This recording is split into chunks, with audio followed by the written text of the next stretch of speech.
Okay, team, I am going to be putting together a little demo slash instructional sort of tips for making good video at home. Since a lot of us are going to be recording stuff at home, I thought I would kind of give you a rundown of the things you need to know if you're going to be recording something for one of our services, one of our video series, or even if you're just one of the church members or elders that's going to be just posting something in the community group. Here's some tips to help you make your videos as high quality as possible. So I've got a sort of a list here, so I'm going to be looking down and I'll be moving around as well to show you some different lighting and backgrounds and stuff. So the first thing is horizontal versus vertical. We get that question a lot. Should it be horizontal or should it be vertical? If it's for one of our services, horizontal, so like this. Vertical would be that, which of course now to you looks sideways probably. If it is for strictly for you're just posting it on social media, vertical's fine, that's fine. In fact, it is potentially even better just because natively on social platforms it will show up a little bit larger, so you'll have a little more chance of someone seeing it and engaging with it. So for social media, that is okay to do vertical. But if it's going to be in one of our services, you want to do it horizontal. Okay, the second thing I want to talk about is framing. And sort of what that means is like, where in the shot am I? Am I right at the edge, other edge? Am I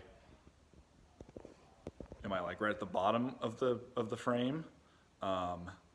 Is it way up close? Is it like framed tight on my face? Okay, so obviously a lot of those are clearly wrong, but here's some tips on framing.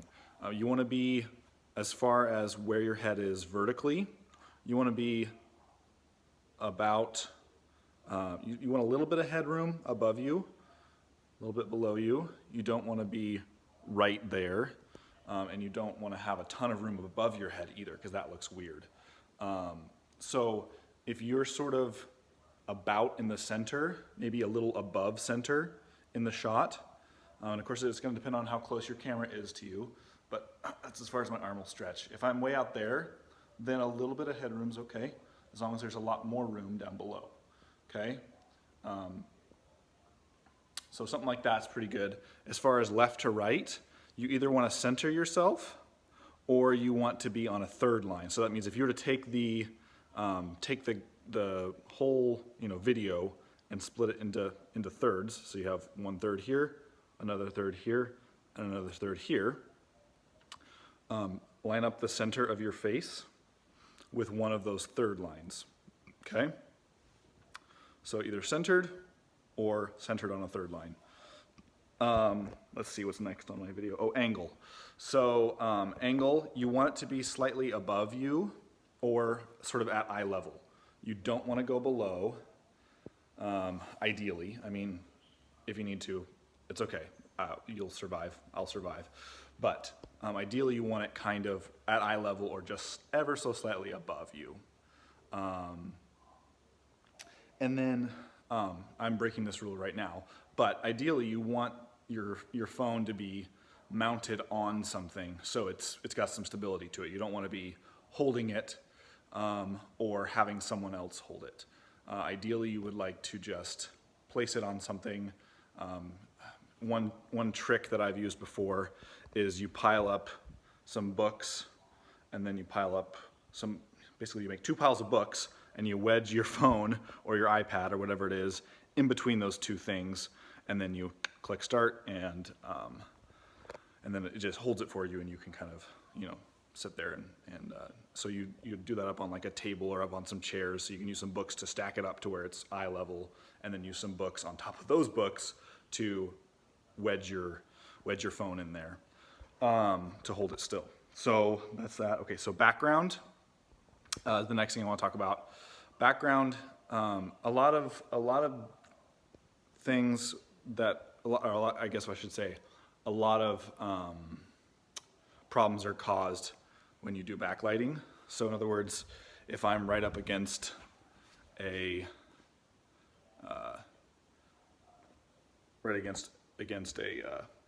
window, that's not going to look very good. find one where it looks truly really bad. Yeah, so I start to get really dark here, or the background just gets totally blown out and you don't see anything, it just becomes completely white. So you don't want to have a window directly behind you, preferably. You do want to be close to a window, because what you want to do instead is use your window for lighting. But anyway, sorry, I'm supposed to be on background. So background, you want something that's not just a plain wall. So I could go over here and, okay, put that behind my head. I could, just be on a wall. But that is really boring and doesn't give any depth to the shot. So it's just like a floating human, which you don't want. You want something that has a little bit of depth to it without being distracting. This wall may not be the best example, but something that's just a little more than just a plain wall behind you. Something that gives a little bit of depth to the shot without being distracting. And again, you don't want windows behind you necessarily. What was the next thing on my list? Okay, so lighting. Like I said, you don't want a window behind you. You want a window near you. So right now, for this shot, I've got the windows over here, which are providing my key light, my main light, and they're lighting up this half of my face. And then I've got that window over there, which is a little bit not as bright as that one. So I've got a key light and a fill light. Now, a lot of you may have a house where you don't have a giant light on one side and on the other. So what you want to do is you want to find a big window to be your main light, and then fill it with some light that's bouncing off of a wall, or bouncing off of something. If you have like a big white sheet, you can just put that up over here out of frame and bounce that light back onto you. You want to shoot during the day if possible and use that natural light. If you're going to shoot in a room that doesn't have natural light or during the night, then you're gonna have a much warmer light. You're going to use like a tungsten light, unless you have daylight bulbs in your house. But the daylight is definitely preferable. And one thing you want to try to avoid is mixing them. So if I've got natural light here as a window, I don't really want to turn on all my tungsten warm colored lights in the house, because then I've got this warm light coming from this side and the cool light coming from this side, because daylight is actually very cool light. It's just more blue than like the lights we have in our houses typically. And so then that gives like this side of your face looks really red and this side looks really blue, which is kind of gross. So you want a strong light on one side and then a little bit softer light on the other side, which you're typically going to achieve using a bounce, or if you have a room where you've got big windows on one side, small windows on the other, that's nice too. And then the last thing I want to talk about is audio, because we're talking to people. I mean, that's really what we're trying to accomplish. We're trying to get a message across, and so the audio is really important. We want to make sure that that's clear and sharp sounding. So a couple tips I have for you on that would be speak loudly, speak clearly, and you pastors of course are used to that. You speak to large groups of people a lot, so keep that up. You want to keep the background noise to a minimum. If you've got like a fan running in the background, go turn it off while you're recording. Okay, so the next thing is echo and reverb, and again, I'm not doing a good job with that here because this is a big echoey room. But some keys to getting rid of echo and reverb in your room would be to introduce lots of soft things. Basically, if you're like in the corner of a room shooting this, you've got your background in the corner, and you fill up the rest of the room with as many soft things as you can. Go get a bunch of pillows, go get a bunch of blankets, and just cover the room in soft stuff that will absorb sound. It sounds silly, but it will make a huge difference. And then the last thing is, if you're recording something where your phone is pretty far away from you, you may actually want to see if you can borrow maybe your spouse's phone or someone else in your home's phone to record audio separately. So you could have the camera or the phone that's doing video far away, doing the video, and then have another phone that's close to you recording the audio, because the closer the audio device is to you, the better it's going to sound.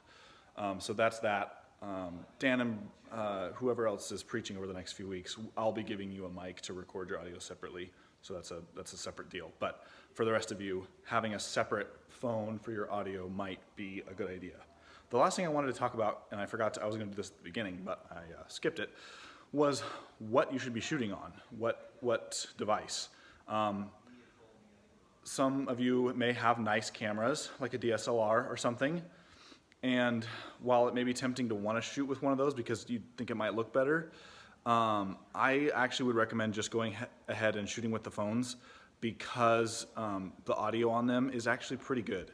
The mics are optimized for picking up voices, and there's just a lot of things that make it really easy and simple. There's less things you could mess up. So I would recommend, if you want to shoot with a DSLR or something, please shoot me a message first, and we can talk about how to do that well. And you'll have to record audio separately if you're going to shoot with a DSLR.